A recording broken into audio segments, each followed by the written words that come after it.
Hello, world. Um, Hope everybody's doing well and that this post finds you well. After the last post that was totally random, I just decided to do it out of nowhere. I decided to make another one after some really positive reviews. So, that's what I'm doing. Today is July 7th. I don't know if that's really important, but I'm trying to fill it in. Okay. So I'm gonna read to you this like little story that really, really makes me feel good when I read it, and I underline it and I read it all the time because it just feels good. And it's also from the Science of Mind magazine. So, and I've got the right page this time. Cool. Nature, in its direct reflection of divine intent, always brings wonderful teachings to me. I am reminded of this every time I look at my front windows, for there are two magnificent baskets of hanging fuchsias that spill over their containers with the fruits of divine expressions. So charged with color, I think of them as my cosmic red and purples, and I am very glad that they do not know what they are doing. They just continuously do what they do season after season.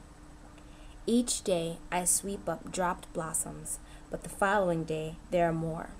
So profligate are the fuchsias in their unconscious ardor to flower, they don't worry they'll run out of steam. They don't worry about holding their blossoms back for a rainy day. Even if my husband and I weren't obviously admiring them, they'd bloom anyway. They're doing their God thing and can't keep from doing it. Sometimes I'd really like to be more like them. I'd like to scatter my good around without worrying about what others might think. I'd like to express my love and beauty without holding anything back, and I'd like to seem as comfortable with myself as the fuchsias seem to be with themselves.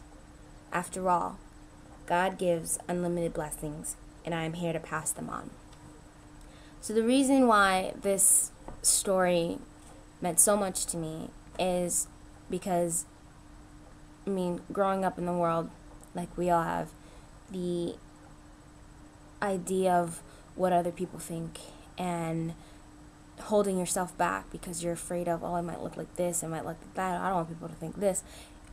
Every time you do that, you take away from your natural, original expression of self in anything that you're doing, whether it's the way you dress or the way you work or the way you write or the way you talk or anything. When you start adding in other people into the equations or other thoughts into the equation, you start to break down and minimize yourself and the pure divine expression of who you are.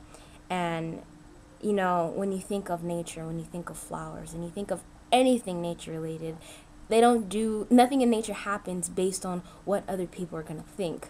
Oh, the rain isn't like, I don't want to rain too hard. Oh no, what if people are like, oh no, the rain is so hard. I feel, the rain isn't self-conscious. Snow isn't self-conscious. Beautiful flowers that bloom, they aren't self-conscious. They just do.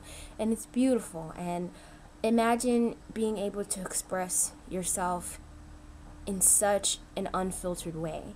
Just open and pure without any thought as to what somebody else is gonna think of your expression.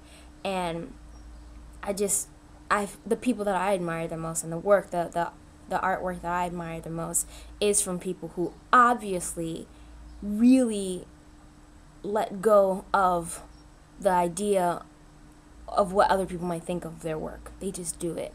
And I love that. And I really, really, it's something that I'm constantly working on, and I'm getting better every day of realizing that it's not about other people. When you're true to yourself, other people recognize that, and that's it. That recognition of truth of self is a lot better than being edited or, modifying who you are in order to make sure that the other person's happy or somebody else is happy or the audience is happy.